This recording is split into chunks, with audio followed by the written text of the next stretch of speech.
welcome back to the Win with Dice podcast, a podcast featuring members of the Win with Dice team where we just chat about games and RPGs and all sorts of stuff that's on our minds right now. I'm here with my podcast partner, Ramon. Hey, guys. Yeah, how's it going, man? How's the week been?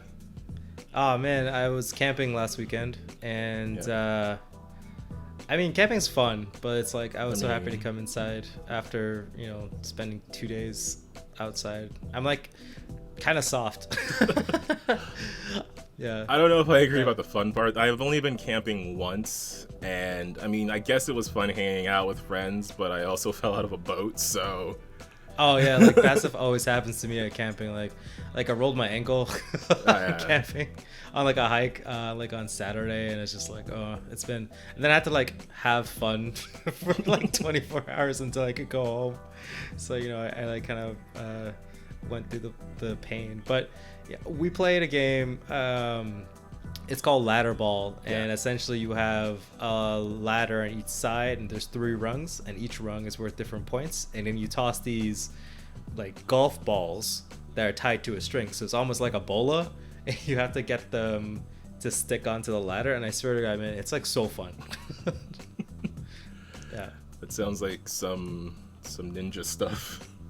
Yeah, no, it's cool. Also on my hike, I realized that I don't think I know much about forests because I have a buddy who went to like university and stuff for like conservation, and we were going on a walk and on the hike, and he was pointing me out stuff. Like we walked through the conservation area we are. It had like it's a lake. It has like wetland area. It has like a forest. It has like a meadow.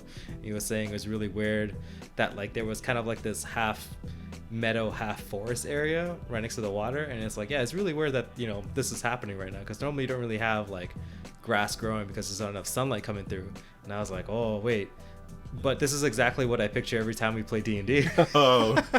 It was like, and I'm like, wait, when I describe something in D&D, is it, because half the time it's in a forest somewhere, like, yeah, do I really know what I'm talking about? I'm like, and now I can't shake the feeling that I was wrong. I mean, I can assure you none of us noticed. Yeah, I definitely don't know geography well enough to gauge whether I'm putting the right thing next to the right thing, or if I'm getting the sunlight and the precipitation right. Yeah, but like if you're like in an actual like dense forest, like you can't run through it. Like it's like all difficult terrain. Like you can't move where you're supposed to go. It's almost like walking through a maze. Yeah, right. Like I don't know, it was cool. I guess you got cool parts where it was like a little bit of a clearing because there was like a big tree blocking all the sunlight, so all the shrubs and stuff were like not there, so you could like walk underneath it. So I don't know, so that's what I paid attention to, if I could translate RIL into dice games. Yeah, I guess I hadn't thought that of it that way, that nature would just adapt to bigger nature. Yeah. It's just more like trying to be like accurate. Yeah. Right, to get, because like if I just, I'm pretty sure my friend wouldn't care, because he also plays games with us. Like he wouldn't care if I explain how like this forest scenery looks, because he's just like, I'm here to kill monsters, I'm not here to think about forests. Yeah, but there is some element of getting those details right that makes the world feel, even if it's just for you personally, makes the world feel a bit more believable.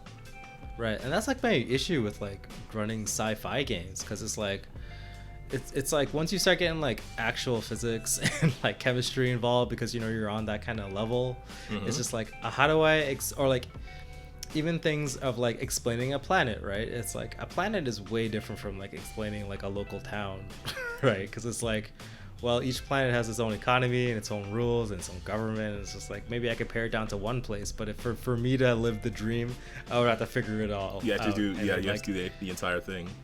Yeah, and it wrecks my head, man. So well, Ramon, you win the prize this week because you've accidentally stumbled onto today's topic. What? Or at least one of them.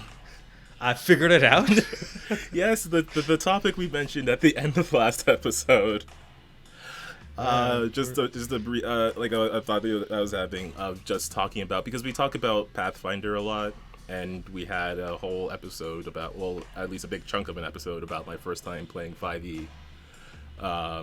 So I thought we could talk for a bit about games that we like that aren't specifically fantasy genre, because there are a lot of games like that. I think like a lot of people, when they a lot of people don't even know the acronym TTRPG if they're outside of the space, but they do know Dungeons and Dragons because they know it from Stranger Things or Big Bang Theory or whatever else.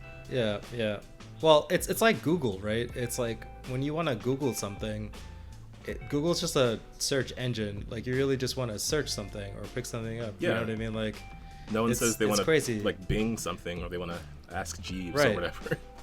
Right, and it's like, Kleenex, right? Yeah. Everyone knows a Kleenex, but Kleenex is just a brand. It's like the thing is not called like a Kleenex, but everyone calls the type of thing a Kleenex because of that brand imagery. Like Kleenex, like Yeah, everyone calls a tissue Kleenex. Everyone calls a cotton swab Q-tips. So, yeah, it is one of those things that just becomes so popular that it becomes the name of that product, quote unquote. So yeah, like I have done the thing where like I'll be talking about playing Pathfinder, and I'll just refer to it as D&D. Just because I know there's a point of reference that everyone's gonna get until you bring them on, and then they know things, and then you can be more comfortable talking about, like, you're not gonna confuse people. So yeah, I guess I just wanted to talk about different things. Not that there's anything wrong with the fantasy genre. There is a lot you can do in that space. But it's just that, like, my personal favorite game isn't specifically that genre. And I know that you've been really liking Lancer lately. Oh, yeah.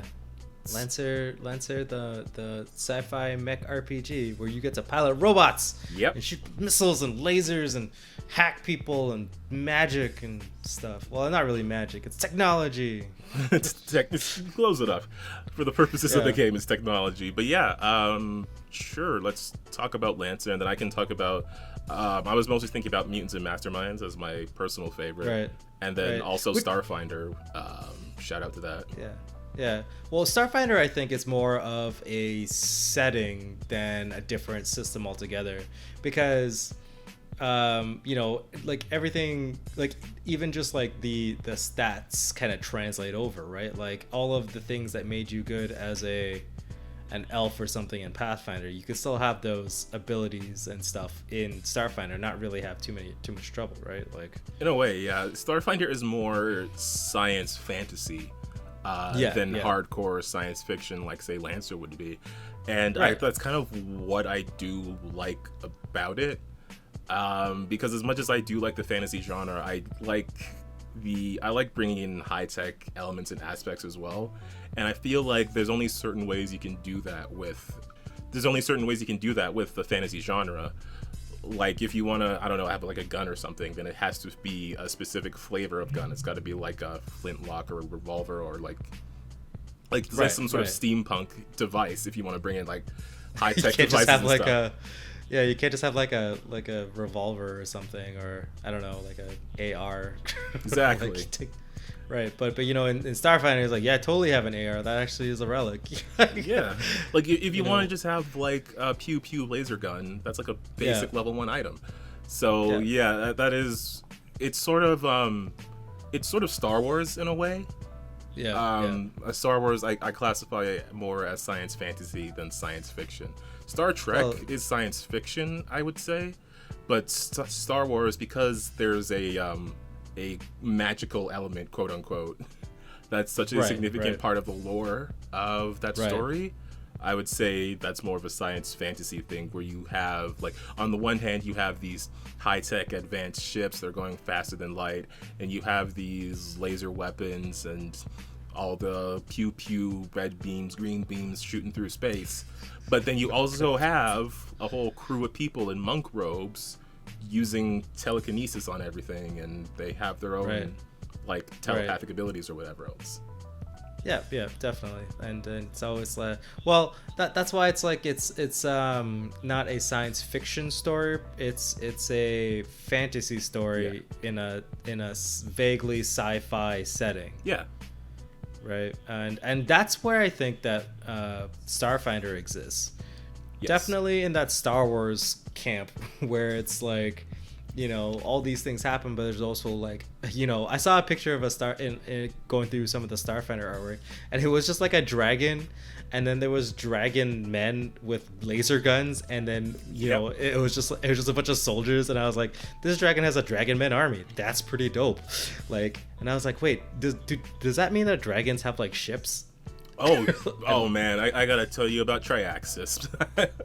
Oh yeah, Triaxis is that place that's like ruled by dragons, because obviously it is. Right? Oh, I'm gonna gush about Starfinder now, as I'm reading like the Alien Archive books, and it's talking about like all these sorts of like void space dragons that exist out there that I really want to bring into future games, and mayhaps I will. Right.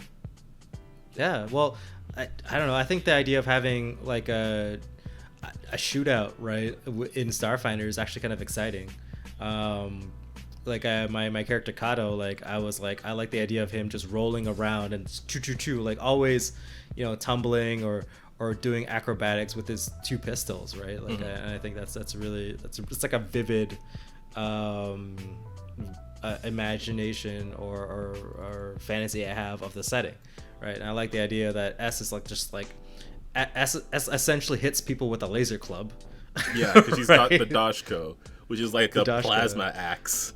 Yeah, which is like a plasma axe, which is so dope. And it's just like the teamwork of like, you know, everybody's kind of trying to aim at my character, but I'm ducking and dodging around the solid base of S, and S is just like cleaving through enemies, and like, you know, Price is just kind of missing in the corner. But yeah, that is like, there are certain parts about that you can't get with, I guess, the fantasy genre unless you like tweak it in a way that you can have, I mean, I don't know, like a hand crossbow or something, and you're rolling around with that. Well, Pathfinder put out rules for their gunslinger. I think that the Pathfinder 1 gunslinger rules were like okay. I think that they were a little bit too complicated, like, you know, a lot of stuff in Pathfinder 1. And the way they kind of treated stuff, like I was like, I don't know how powerful these things are, because the way it worked was regular armor didn't, like, bullets went straight through that, which made sense because that's how they worked in the real world. Yeah. But you know, I think that, like, well, it's not really fair if someone invested a lot of effort into getting this armor, right?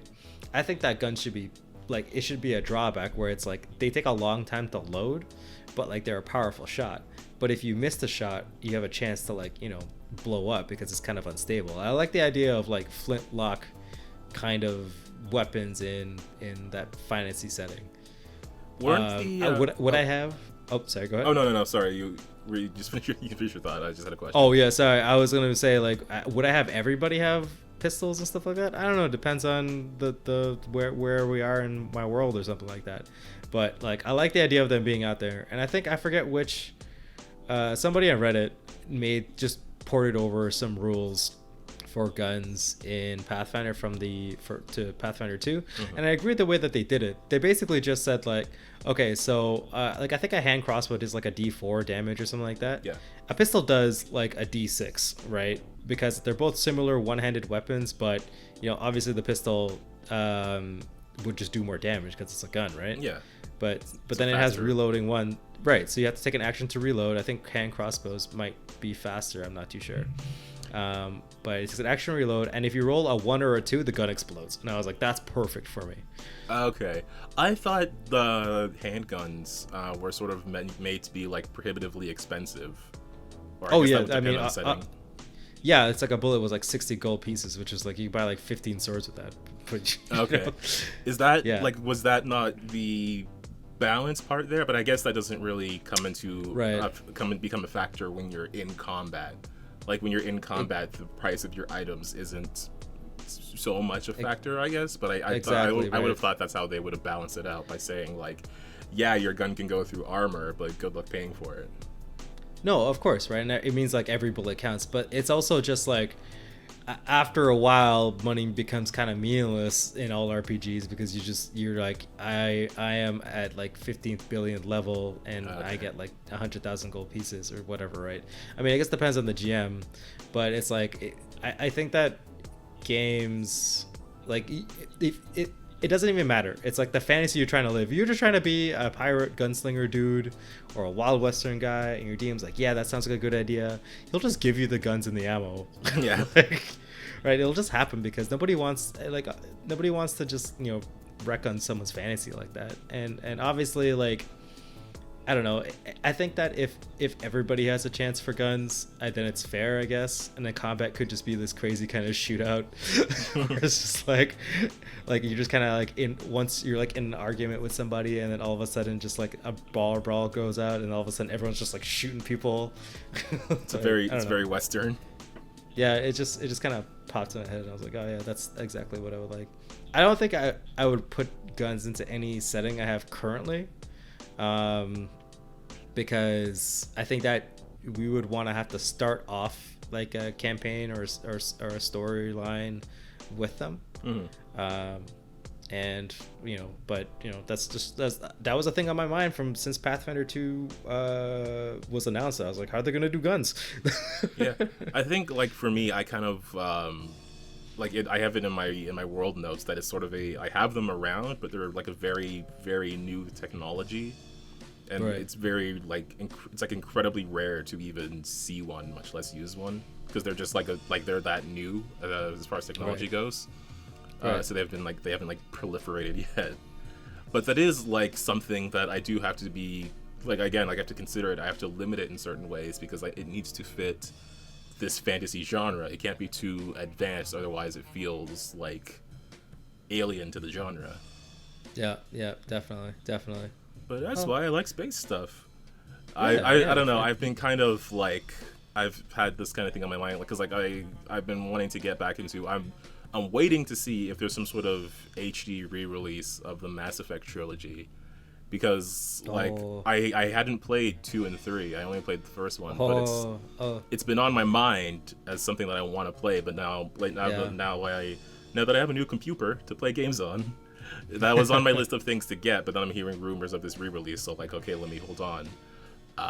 That would be so good. Actually, I'm kind of down for that because I would like to play 2 again, specifically. Yeah, I've only seen it played. I haven't played it myself. I just very briefly at a friend's house. Yeah. Some part at the beginning. Yeah, in my opinion, Mass Effect 2 is the best Mass Effect can be. It's kind of weird, but it's just I found that game to be engaging and fun in all the right ways that I wanted it to be. Mm-hmm. And you know, the whole customization and choosing which shepherd you want to shepherd, I thought it was great. I played the crap out of that game, man. That game's fun.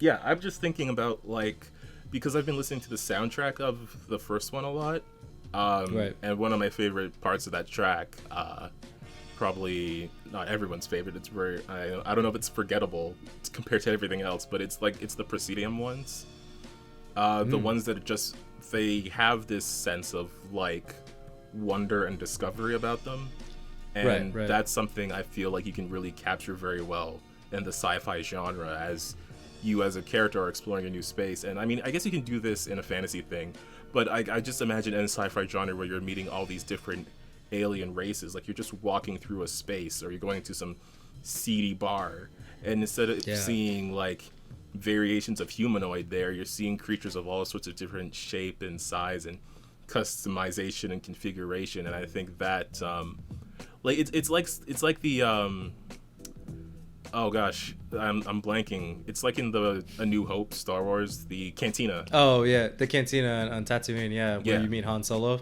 Yeah. Yes, that is the scene I was thinking about too. I think that's the scene that everyone thinks about. But also, you should check out Okay, so I'm gonna try and pull us back to Lancer. Oh sure, yeah. I think I've exhausted. I kind of exhausted what I like about Starfinder. It is just that setting and the wonderment and exploration of space. Right. So yeah. so I think it's the head artist. If I'm wrong, somebody in the comments or something tell me. But I believe the head artist did the comic book called Kill 6 Billion Demons. Mm-hmm. And like, if you're looking for like crazy out there kind of sci-fi mystical stuff, like this dude's like artwork is amazing. And it like they so to not kind of, well, if you go out, anyone's listening, just go out and read the thing. The first issue is like online somewhere, maybe we'll link it in the description. Yeah, but like it's available. like he would jam packed like a panel with just a myriad of like stuff. Like every single inch of like the place that you're in is just covered with like so much noodly bits. Like it's like, so they go to a place where this place is like not infested with demons, but it's like a bunch of demons live there. Mm-hmm. But it's like everything, all the demons have an aesthetic of like they wear masks, right? Okay. And like every single part of like you go to like this bazaar that's run by like a sphinx, right? And it's like every single inch of this overhand shot just full of different things happening and different creatures. And it's like kind of like the atmosphere being like, there's so much stuff happening and everything's so claustrophobic. It's just like, it's so good. Like, and it translates out so well of being in this weird, eerie, like confusing place, but also everything kind of feels like you're just in like a metropolitan city. Like you just be inside of like a market somewhere, and there's just so much activity going around. Like it's just kind of like, it's so good. Like honestly, I think that guy's stuff is like amazing. That sounds cool. Yeah, I'll see if it's available for or purchase or for free or whatever online. Yeah, I think it's a webcomic, but I got a print version, and the print version is really good too. But anyway, like Lancer, let's talk about Lancer. Yes, let's do. Yes. So yeah, what was I think the first time I played Lancer was when I went over to your house that time. That time when it was like really late. I left work late, and it was frustrating getting there, and I was a little confused. But then I got there, and it was still fun. Yeah, I'm glad you still had fun, because that was a crazy day. It was but yeah, okay. Let's not talk about the day. Let's talk about Lancer. Yeah, how did you feel about it? Because I obviously have positive reviews about the game. So I don't even know what I really expected going into it, because like it was when I had started like looking at the actual rules and stuff that I saw, oh, this is very expansive. This might get confusing real quick, because instantly I was like, I don't know what the most effective thing here is, and then I just sort of like fell back on trying to make like going with a character archetype and then trying to make that. So I was purposely looking at what can make me a beefy, very shieldy and protective sort of force that just tanks a lot of damage. Right. But I could also see like, oh, I can lean into this way and maybe start flying or something. Is that what that does? Or is that like a sniper kind of thing? Like at the time I didn't really know what everything did. Right. But I just got a sense of the idea of it. Yeah, that's like one of the greatest parts about Lancer, I think. It's just how easy it is to create something so unique for yourself, right? Like when they truly say like you make a custom robot, like you can make a custom mech, custom character. Like it's like you can just pick and choose all these little bits and put together to make a thing happen. And it just like for a player like me, that's what I want. Yeah. Like I wanna be able to be like, I want to make a dragon robot Megazord, and I can, right? Yes. Like I could just do that, right? All the things that I want, it's just there, like, or I like that how really feasible everything is, right? Like it's such like a, I don't know, it's so fun, man. Like it's just so good, like, and like the actual gameplay system is really unique. It's the first time I've really kind of fallen in love with something that isn't like a D20 system. Yeah. It's like its own thing with so the way it works in Lancer is that you roll a D20, then you add a modifier similar to that, but then they have this thing called accuracy and difficulty. So the way you do with cover, right? If it's light cover, it's, you know, -1 difficulty, and you roll a d6 and you minus whatever the dice roll has.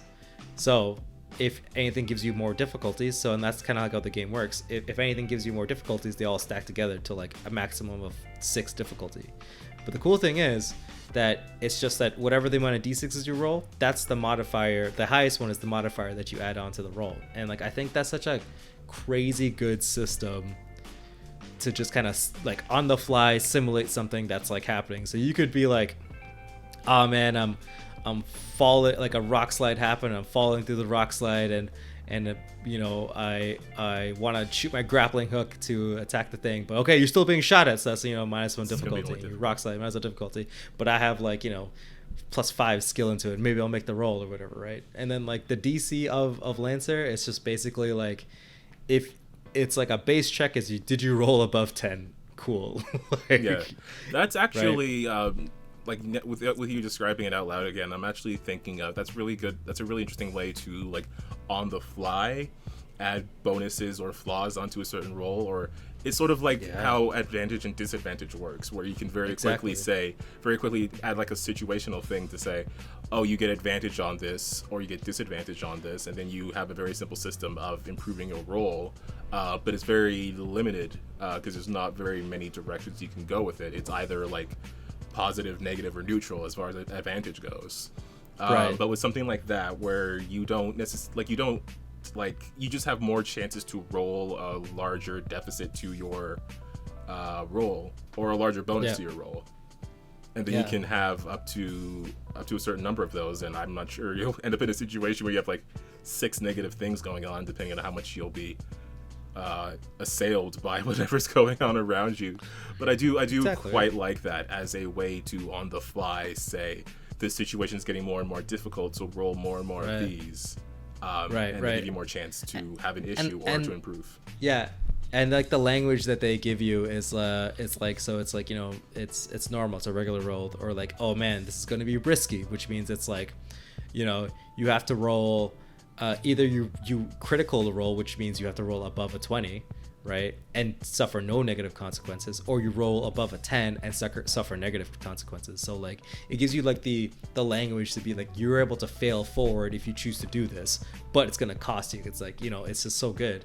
Like maybe, you know, you shoot your grappling hook, but then you have to like, as it catches you, your grappling hook is damaged, and you know, that's it. It's the last time you're able to get to use it. Right, you know, that's like a good thing about failing forward if someone didn't like critically succeed at some crazy situation. You know, it's good. And like, oh man, the way the gameplay flow, I'm always about, you know, like the action economy and stuff like that, and how like you can choose to like, you know, push your mech into like overdrive, right? Yeah. Right, and like overheat your mech, and like I like the idea of like, I don't know, having heat gauges go up and down, and like shooting laser beams, and like reloading your rocket launcher, and like you can get cool weapons that are like the I don't know, atomizers, or like the Nexus. The Nexus weapons are crazy. They're just like a swarm of nano machines, right? Like, I think that is another thing I like about Lancer, especially how they have different. I mean, this is a very like genre thing. Like how they have different brands and stuff that you can like customize your mech with and everything. I think Lancer really nails that aspect of crafting this machine that you're taking out into battle, and stuff like that. Like, you're just making it a very personal thing. You're making it very specific to your character, and I just like that idea of, I mean, I'm sure you can have more than one, but I just like this idea of like you making this character in and of itself. And, excuse me, and taking that with you into battle.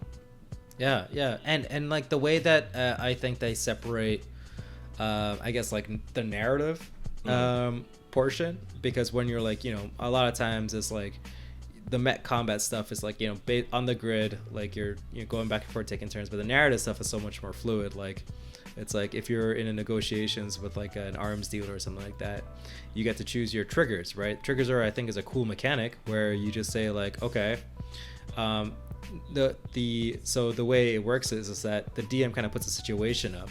the players is like, okay, so the DM's like, what are you gonna do? And you're like, I'm going to let's say intimidate or rob or like intimidate this arm dealer, right? Yeah. And then it's like there's like a stat for like intimidation. Your trigger is like intimidating people. Then it's like, okay, cool.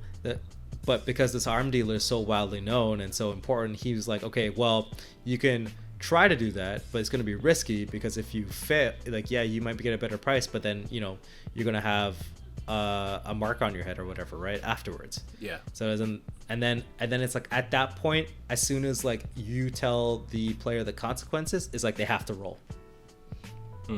Like I think that's so good because it stops players from like being like, I think I kind of want to do this, and then it's like, well, okay, it's going to be kind of difficult, and then they're like, no, I don't want to do that anymore. You know what I mean? Like, and they'll just keep going back and forth and prodding for like the easiest way. But I like the idea of like you just commit, right?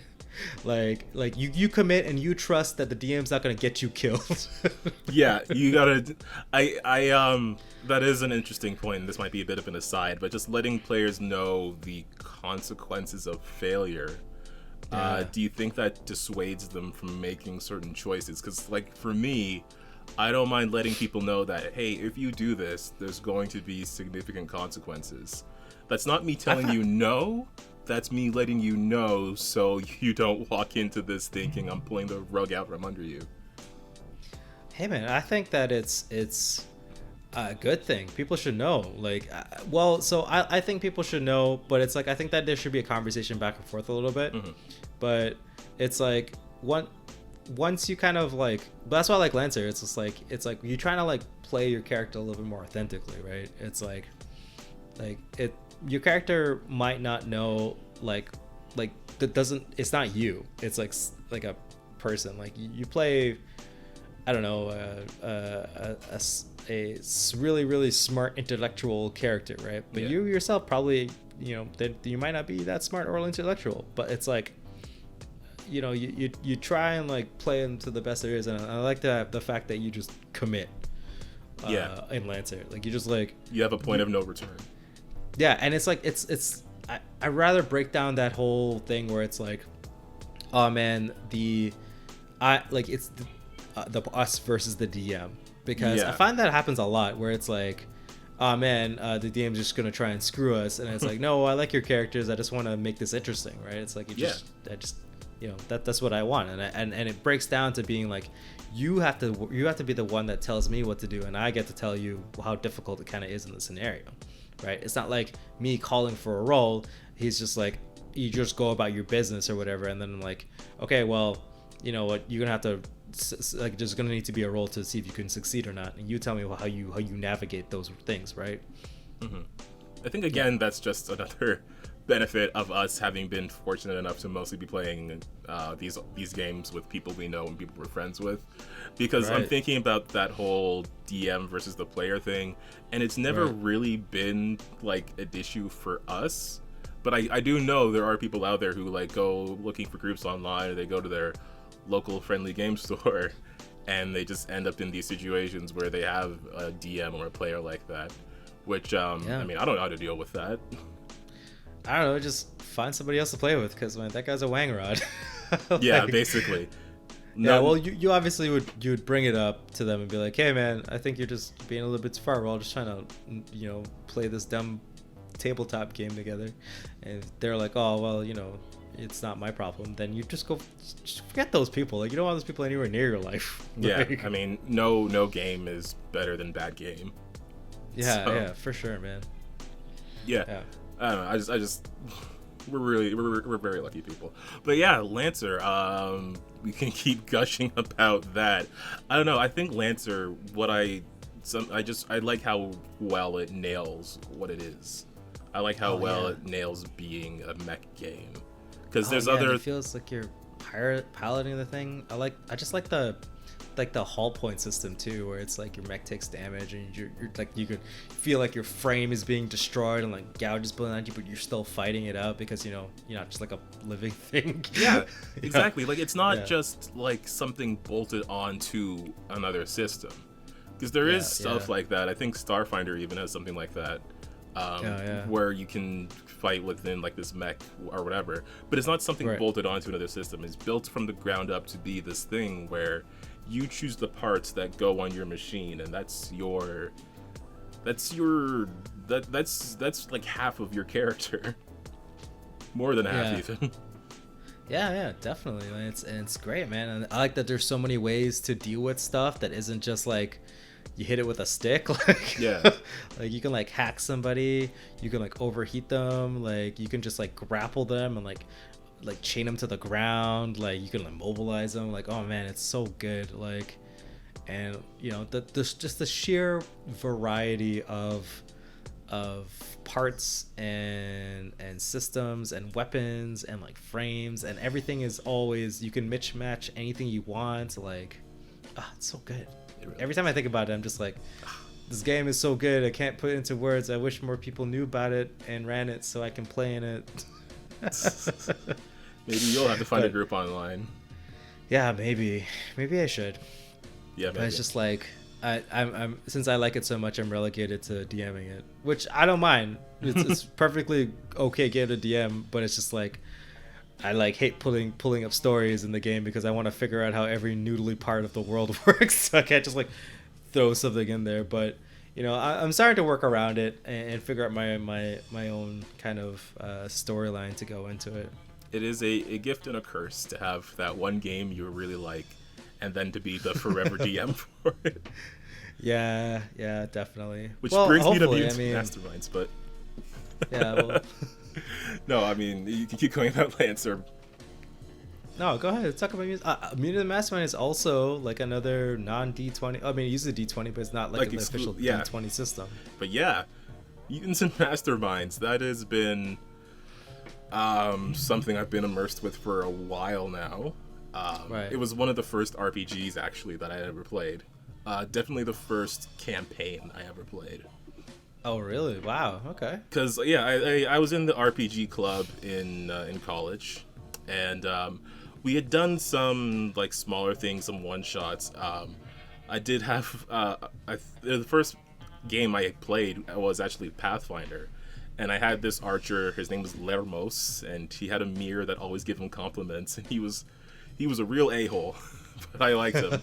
But the first actual campaign I played in was Mutants and Masterminds, and I had made this superhero called Darkwing, who was basically a human version of Darkwing Duck, and he gave me the excuse to do the Batman voice whenever I played, and it was just incredibly fun because that was the first time I had experienced like playing a multi-session RPG game. Right. And as I'm doing these things, as my character's progressing, and I'm having consequences for, like there's consequences and there's things I'm gaining as I'm playing this game, and even just something as simple as like my character leveling up, and then I can spend some points on having a motorcycle, and then that was a thing that I had as I continued to play. Yeah, that was like my first exposure to that kind of thing, and yeah, it just really cemented because I like you know, and I'll let other people know. I loves me some superheroes, right? This weekend was insane because this weekend was the DC Fandom, which is their own like live stream Comic-Con thing. Yeah. And they had dropped trailers for the new Batman movie, for Wonder Woman. There was Flash stuff and Aquaman stuff, and I was losing my mind all weekend, right? So that could be its own whole topic, but yeah, like I love the superhero genre. And like I was saying about how with the fantasy genre, if you want to bring certain technologies into that, you have to adapt them to the genre. And with like Starfinder, with all the sci-fi stuff, you have some more options. You can say, you know how you hand wave things and say a wizard did it? You can hand wave things and say alien technology did it. But with the superhero genre, you have this incredible amount of freedom that I think might be some like sort of understated if you look like outside the genre. Like everyone, you know, sometimes people say all the MCU movies are the same, but that is like inherently falls as a criticism, because you have the spy thriller movies, you have the space fantasy movies, you have the fantasy magic genre movies, you have the You have the high tech guy. You have the magic guy. We have the World War II movie, right? Yeah. So, and that is what I like most about the superhero genre, is that it's basically, it's like handcrafted to take all sorts of different ideas, and they don't have to be I'm a character. They don't have to be like, I'm all of these things in a fantasy game. I'm all of these things in a science fiction game. You can be whatever you want to be, and everyone's just like a different character with whatever ability and magic item and technology item, and you just put them all together. You put a bad guy in front of them, some stone-faced purple jackass from space. And you and the boys have to go stomp on this guy. Exactly. It is, because he blew up our house. of every type of story, I think like one of my favorite kind of things is sort of like that found family sort of story, and I think superheroes do that like phenomenally. Like when you put together the alien from an exploded planet, the rich guy with issues, and the Amazon from a hidden island, and they shouldn't work together, but they do. That's just the rich guy with issues is pretty funny. Lots of issues. It shouldn't work, but it does, and I think superheroes do that best. But that's just me gushing about the genre, and I should talk about the game. And I think that game really like the game successfully emulates exactly what you're talking about. Yes, for sure. It is because what they do is the way the powers work is you pretty much have the effects of the powers. So say the example I always go to is the blast, which is just range damage. But you can describe that any way you want. So you might have a character that has a suit of armor and they do range damage by shooting a blast out from the armor. But you might have a character that does range damage by shooting out like magical energy. You can have someone that does range damage by shooting an arrow or something like that. Mechanically, they all break down into working the same way, so they can function together in the same system. But like in the player's imagination and the DM's imagination, they're all very, very different things, and that's what I like about this system. Is that it's so, like, some people say it's confusing to make a character, and I can see why. I think there's tools that offset that. There's some really really good tools for that. But I can see why some people might be a bit confused, because it is very unlike those systems where you have like, where you know that your character does these specific list of things and you have enough gold to buy this specific set of equipment. You have these number of points that you can spend, and you can spend them on anything from like ability score to skills to advantages, which are basically feats, to your powers, to your equipment. You're not bound by any particular rule of how to spend those points. So there might be some analysis paralysis or just like an overload of choice up front. Right. But I think that is a strength of the system more than a drawback. Yeah, definitely. And I to like back that up, we did do a character creation video, right? And you can clearly see how easy it was, even just like the way the book's laid out and how they give you good examples of like this. If this you want to make this type of character, this is kind of like how like the it's gonna look like. I love when games do that. They do that in Pathfinder 2 as well. When you go and flip through the core rulebook, like you go to a class, gives you all the information, but then it gives you builds, right? Or like kind of examples, right? And it's like, it's a good place to start off from. Like, I think that Gold Knight, which still, I don't know, I haven't tried to do anything else in that game, but I love Gold Knight. Yeah, Gold Knight's really amazing. Cool. But Gold Knight feels the way I want it to feel. Like, you know, like he wants to feel, like, you know, mechanically, like just like, you know, and I like that I can just say Gold Knight's energy blasts are him slashing his, you know, light sword that he fabricates out of nothing using alien technology, right? Like, exactly. You know what I mean? And you know, it's just like, it's just like it was so easy. Like I saw it and I was like, oh cool, can it just do, it's like a ranged attack, but can my ranged attack, instead of it being like a blast, it could just be whatever else, right? Because it's I just like I was like, man, I think it's really cool. So the system's also good too, because it's like there isn't really like specific like you can't just be like, I can make this OP build in that game. I'm pretty sure the way that it is that like you can't really do it. I mean, you could probably find some sort of synergy within a team, but you can't never just build a singular character to be the best. It's really, I mean, it's possible, but it's really easy to limit like the way to do that. Like like there is, like, you could describe your powers as time travel, but that might be a thing you want to run by your DM to make sure you're not like building something overpowered, because there are time-based powers and stuff like that. But but it's in context of like but you have a lot of limitations and drawbacks, right? For the time-based power, like you said, the PowerPoint system is like, if you want to invest a whole bunch of points into doing this one thing, right, you're gonna have to stack on like lots of like limitations or whatever on top of it, right? Exactly, because you might have a character that does like very significant damage, and they have something where as long as they can see someone, they can do damage to them, but then you end up having to spend a lot of points to build that, and then you don't have a lot of points left over to give yourself more options in combat, so you do find yourself being balanced out that way. And there are rules that come into effect for making your character, like your defensives have to add up to a certain amount, your attack and damage, if you put the attack roll value plus the damage value, it has to be equal to your level times 2.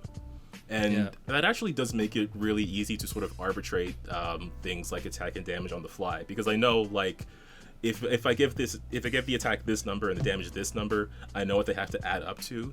So if I have an NPC that I haven't like fully statted out, then I can at least say, well, I know if they're adding 12 to their attack roll, then they're only doing damage 8. Right. So it's pretty easy to like do things on the fly with those sort of balance rules. But the game does have functional ways to balance your, like, if you're a level 10 character, then you know what the limits are for how much damage you can do, or how effective your power can be, like basically how high the difficulty of a save your power is going to have. Yeah, and you can have it so it's like you can have a trade-off between like power and like accuracy, right? Like, cause I think Golden Knight's power, like damage output in that game, is like pretty good, right? I think where I'm like mid to high range, while like Deanna's character, like one of her blasts is like way more powerful than any of Golden Knight's abilities somehow, but I think it's less accurate. Yeah, right? she has a far lower bonus to her. When you guys see these characters, I'm just having trouble editing those episodes. It's a whole thing. I'm not going to talk about it right now. But we have one magical character who does like significant damage with those magic blasts. The DC is pretty high compared to everyone else's character, but the attack roll is much lower. Yeah, it's crazy, man. Like, she's so scary. But that is an element I of wouldn't her want to fight her. Please don't have a character that can mind control somebody, because that would be terrible. Thanks for the idea. No. But yeah, no, I just what I like about all the games that we've mentioned so far, Starfinder and Lancer and Mutants and Masterminds, is how well and even Pathfinder does this. I don't want to undersell how well other games do this, but what I like about these other games is how well they nail their genre, and that's why I like playing them sometimes more than the fantasy games, because it is that genre and it does it very well, but it's that thing, it's that specific thing. Yeah, like I don't think that D&D or Pathfinder really kind of, I guess, sells the experience of like sword fighting or magic blasting really well. You know what I mean? Like, I think that they sell the tabletop experience and tactical combat and like rolling a d20 dice or whatever plastic polyhedrons you have. Yeah. You know what I mean? The feel of like we're playing a tabletop RPG. Like I think those Roll20 systems really kind of get that. But like, you know, the alternate genre stuff, which I think that honestly our channel's getting pretty much based on, right? Like it's just like exploring those other avenues. It's like they have to really think about how to differentiate themselves from, you know, D&D, and like, you know, I don't know, like so one thing I knew for sure that I loved in Pathfinder was when I got to from the DM's guide, the dueling rules. I think that the dueling rules really made like combat feel like a fun like game, right? It just had like that another layer of like, those are really cool. Yeah, it was just like, oh man, I'm gonna, you know, use.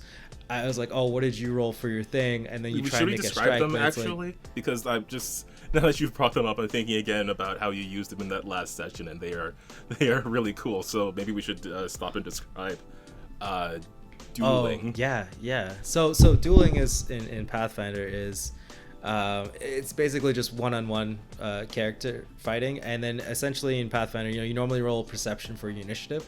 You get a choice between, at least for now, or I'll probably make up some more later, or homebrew some more later.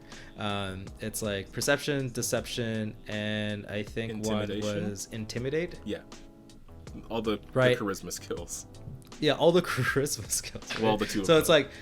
So it's like you have basically, and they form like a triangle. Like if you ever played like Fire Emblem or something, they form like the triangle where like they all have interactions with the other ones. So it's like, so if you roll perception, you just get a flat bonus thing you can do for perception, right?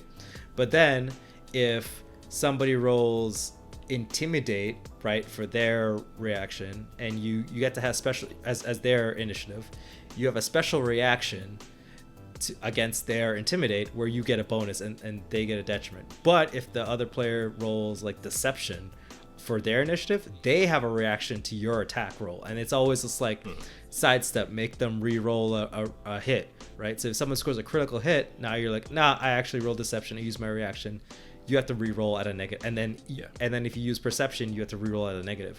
And it became this like little mini game on top of actually tactical combat, right?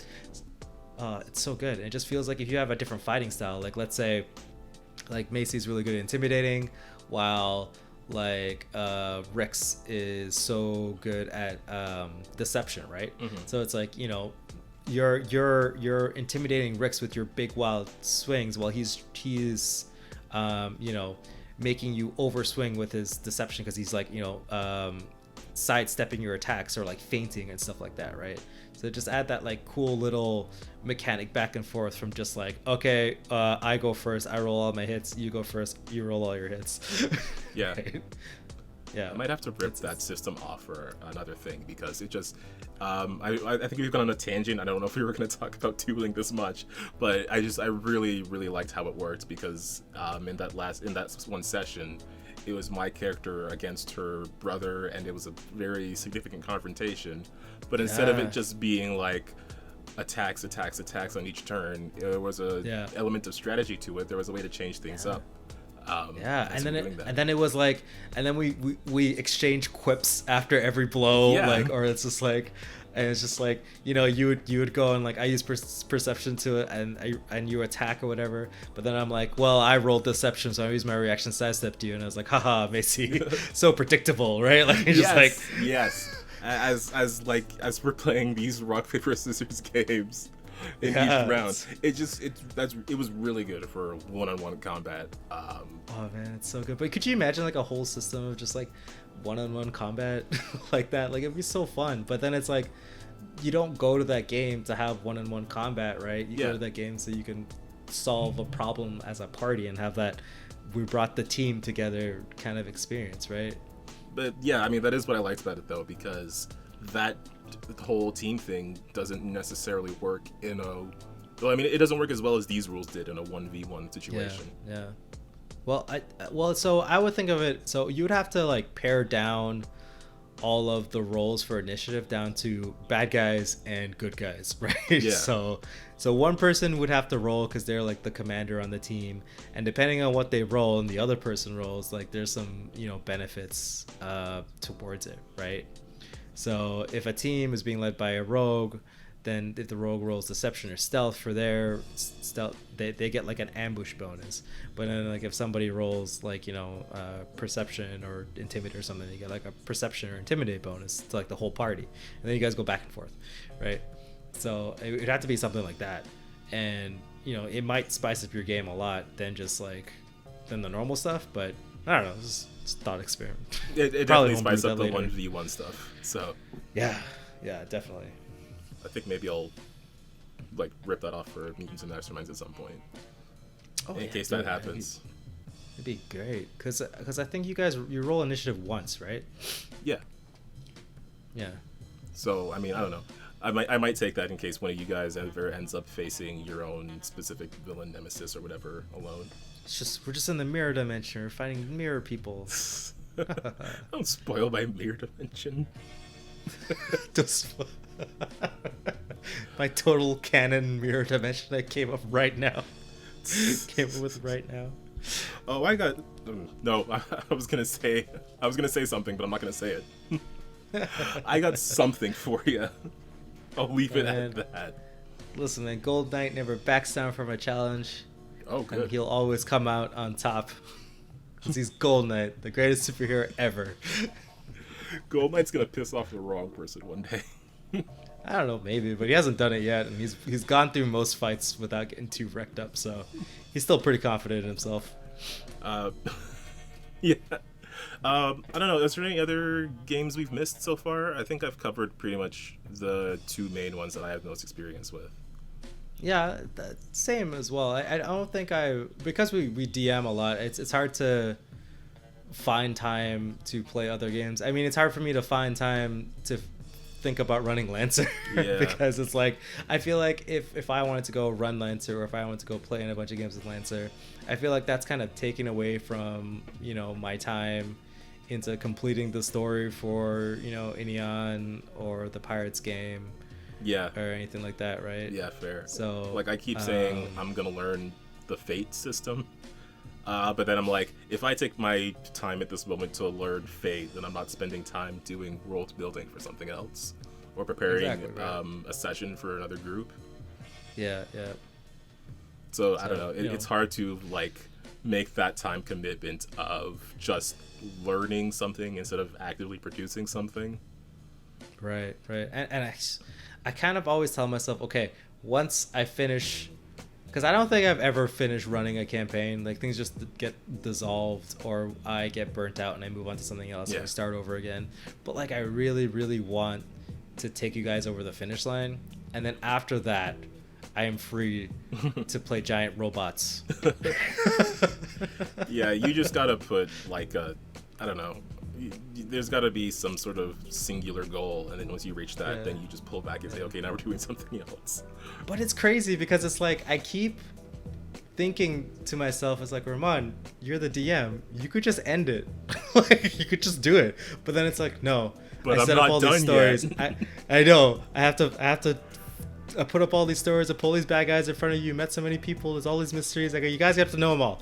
You guys gotta, like, you know, and it's bad because it's like the way I make Ineon specifically is bad because the way I set it up is that it's more of like a choose your own adventure like West Marches. So it's like I have to think about think about the stuff beforehand, put it in front of you, and then make you guys choose whatever you want to do, and then finish it off essentially, right? So actually I just decided to start using flowcharts to organize my bad guy organization.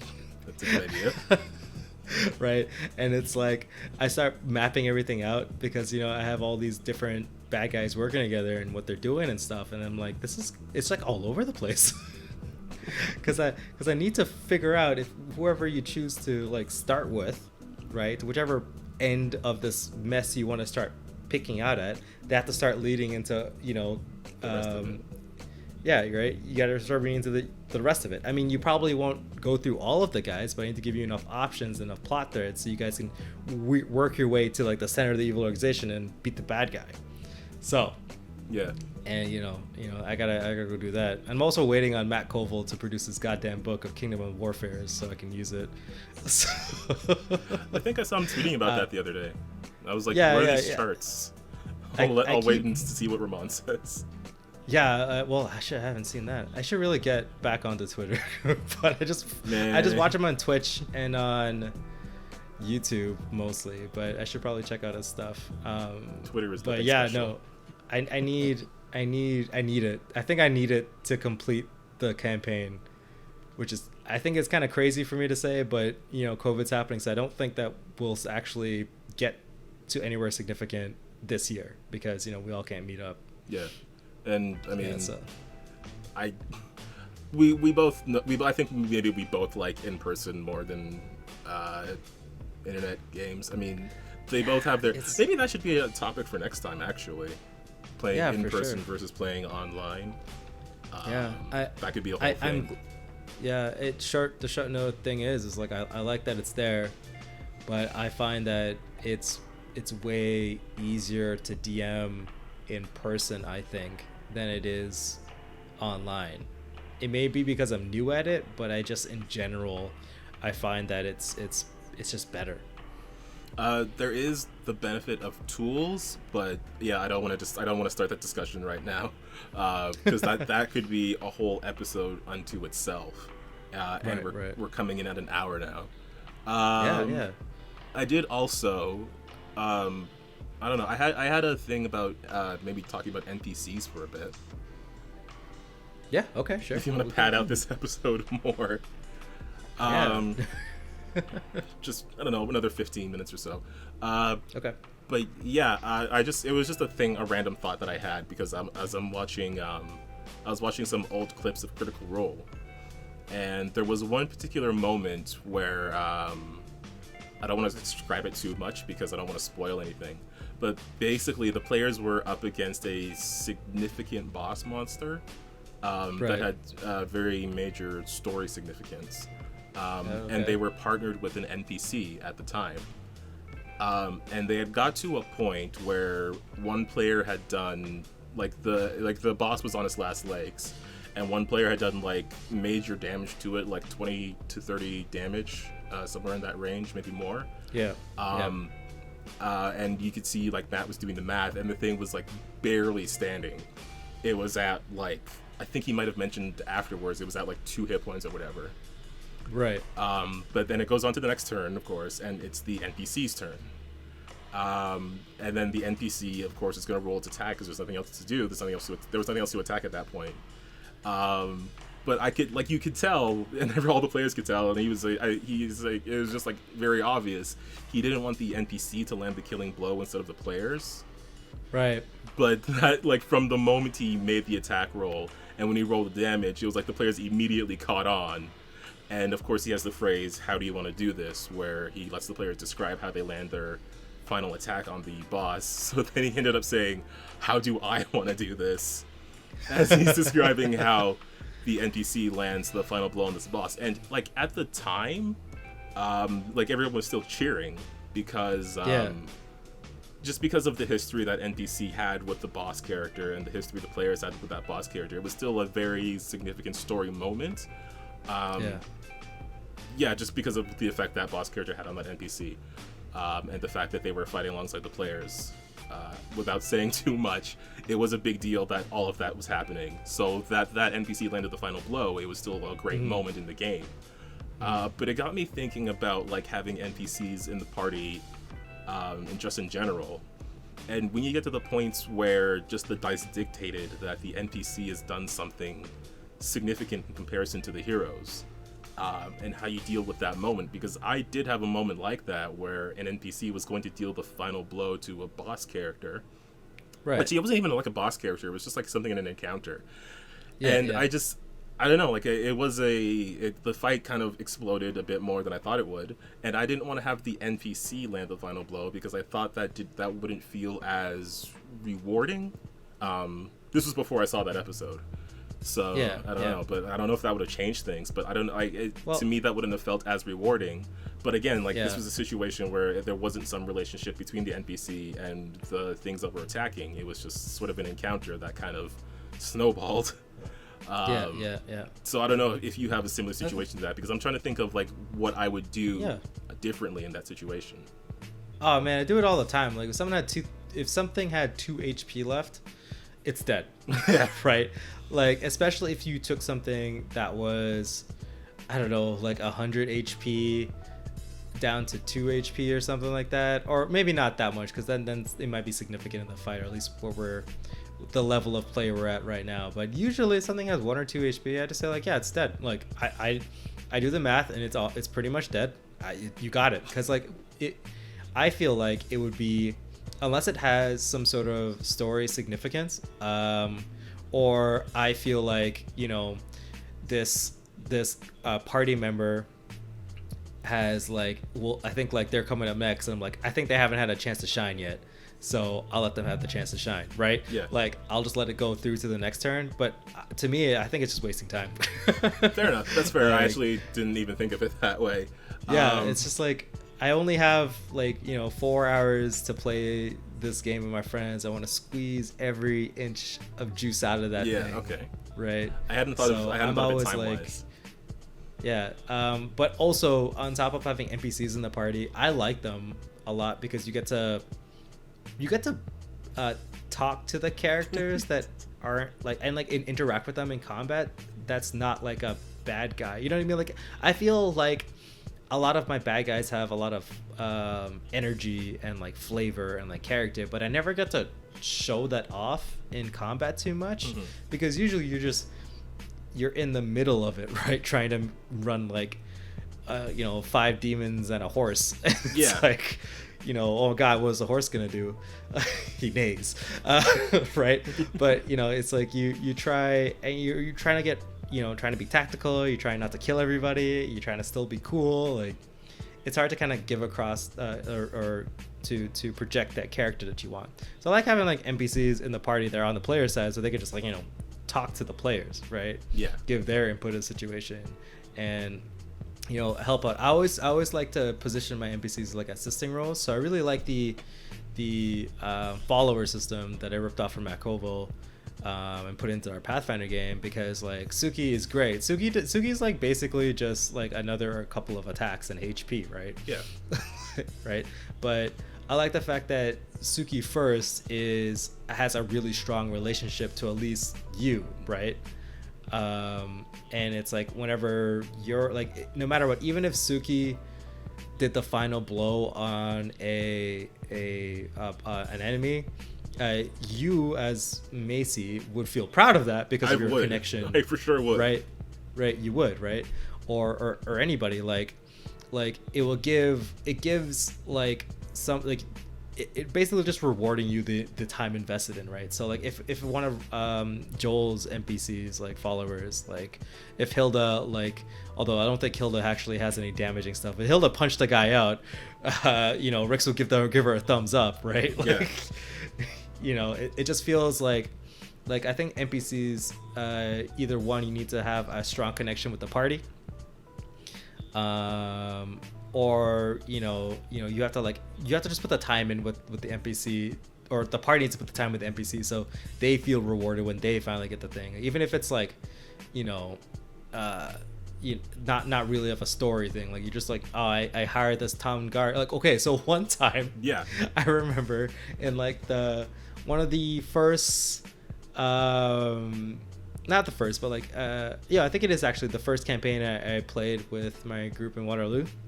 Those guys are the blast to play with, but this was during Rise of the Rune Lords. We were playing through Rise of the Rune Lords, and like we were basically going to go investigate some scarecrows or something. Spoilers, I guess. We fight some scarecrows. But they like we were like, oh man, let's go hire a town guard, because our friend just read the like I don't know, the cohort rules or whatever it was in Pathfinder. And it's like, okay, I'm gonna hire that town guard, and like we took on that town guard, but that town guard NPC, right, my friend was just role playing it. Yeah. So that wasn't the character of the story. Like town guard SV was just like, now he's here, right? And the dude is like a kind of like he is like a stage performer, right, by like his trade, right? So this dude was playing these two characters off each other. He was this town guard who was just kind of like this beefy dude with a shield, but kind of like kind of slow a little bit. But then he had like this cleric gnome who like prayed to like the lantern god, and the lantern god is like this tricksy like fey god, right? Who so you know, he would have two turns, and one dude would just be like, you know, attacking a dude and defending. The other dude would just fuck off. So we had a little bit of like comedy and a little bit of, you know, actual work being done at the same time from like one player, which is great. Yeah. Like, you know, and it's like, you know, how I don't know. It's probably like how, like, you know, Tim, when we played in that game online with him, and it's like, you know, he spent an entire turn just kind of like role playing, right? Yes. Yeah. And I was like, right, which wasn't the optimal thing to do because, you know, we're about to get eaten, but, you know, we all really appreciated it. But it was cool that because an NPC was there, they could happen at the same time, right? You know, it wasn't too crazy. Yeah, I think. Yeah, okay. That's a good point. Like, just like how the NPC relationship is defined to the players. Like part of me is just worried about, like, am I taking something away from the players? But yeah, you're right. And I guess in general, like the idea that if there is that relationship there, if like something in the NPC is like developed, if they've developed that relationship, or the players kind of like them, or they've proven useful in some way. Then I guess it doesn't really take away from the PCs to do that. Right. So, or it's like, man, if a character, I think that NPCs can really fill like a niche that the party doesn't have right now, like, or like even just in the action economy, like, I don't know, it's like, let's say you have to pull a lever to release a thing, or someone's gonna die or something like that, but you're still trying to fight, you know, your way out of some combat, right? And we're talking about a character like Rook, that Corey's character, who's basically geared to, you know, kill things, like make things from full health to no health. Yes. Right? Why would he be wasting a lot of time if he's trying to pull a bunch of levers? But, you know, if he had like an NPC follower, like you know, or if like Suki or Baldrin was there, then they can just go pull the lever and everybody's cool. But it feels really good that you brought them along and you invested that time and effort into them, because, you know, they're like an extension.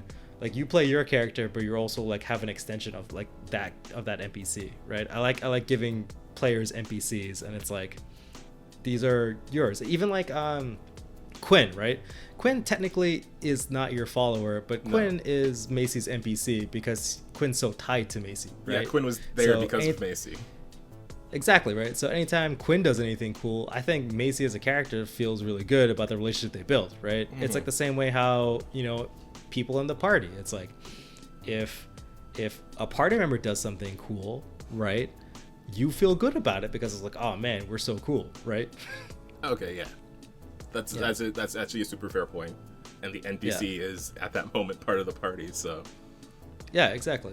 And it's like, I don't know, if one person didn't get the final kill but another party member get the final kill, it's like, well, that person got kind of left out. But you could also describe it as like a combo hit, right? So, you know, in that sense, where the last damage that character did in Critical Role, that last damage was so horrific that, like, you know, they smashed this thing's guard down so bad and scratched it open, but it was trying to roll back up and it's going to land like a decisive blow on the character that just, you know, as a retaliation, right? But then the NPC swoops right in right at the end as the guy put an opening and, you know, says a one-liner like, thanks kid or whatever, and like gets the guy, kid. Right? You know what I mean? Like, I think it's just kind of like you could just roll with it. Especially I always like combat as like, it's not like your turn moves, your thing does, and it's done. It's like, okay, so your move, they retaliate, 3 other people move, but then it's like, right? Like after every strike with someone else's sword on their turn. If someone else strikes the same thing at their turn, I think it's all kind of simultaneous, like barely like half a second in between of just like these, you know, these moments of, so everything feels more fluid instead of blocky. Just definitely bring narrative into combat is significant. And that critical role moment, I don't know, I can tell you more about it off air if you want. I don't want to spoil it for anybody because it was a pretty hype moment. I mean, sure, we could talk about it off here. I don't really follow critical in any way. Okay, then I will 100% spoil it for you. But we are at an hour 15, so yeah, I think we can maybe wrap things up for now. Sounds good. I didn't expect us to talk for an hour about the games we like, but I guess if we can play them for hours, we can talk about them for an hour. Oh man, somebody needs to run Lancer for me. Look, man. But one day we'll get some other person to run a game for us, Calvin. One day. Yeah, I have to. We gotta brave the wilds of playing games online if we want to get anywhere. Because cool. The one time I did it, it turned out well. So who knows? So I guess maybe we'll wrap up the episode there for now, and we'll probably continue talking about these games more in the future episodes. But if you want to see those future episodes, just make sure you subscribe to our channel. Check us out on the socials at Win with Dice on Twitter and Facebook. Check out our website, winwithdice.ca.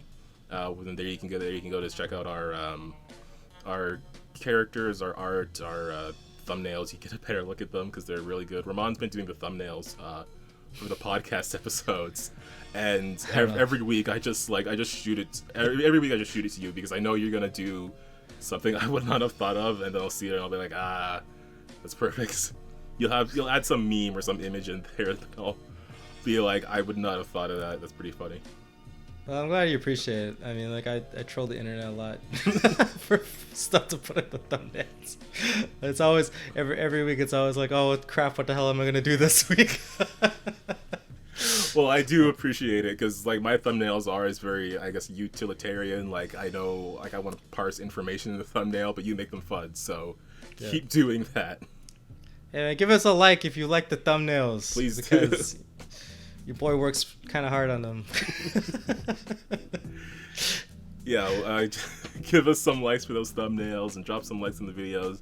And check out our Starfinder games. We were talking about Starfinder for quite a bit. Check out the Gold Knight character creation episode. I'll link that in the episode notes just so you can see what we're talking about with creating a character in Mutants and Masterminds. And I think that's going to be it for this episode. You have anything else you want to add before we sign off? If you want us to like try out or play any games, like maybe we can like live stream it or record an episode, let us know. Lancer, Starfinder, if you want to see more of any of the games we talked about, just comment down below. Yeah, let us know what you want to see us play. Maybe we can play something new. If you have some sort of like small, very short systems that are easy to pick up, maybe we can give those a try. And we'll see what we can do about that. But that's our episode for now. So just hang around if you want to learn more and keep on winning with dice. You can't see me, but I'm doing finger guns. Every time you say it, it's so funny. It's our catchphrase. It's gotta be funny. I like it a lot. Okay, bye guys. Bye.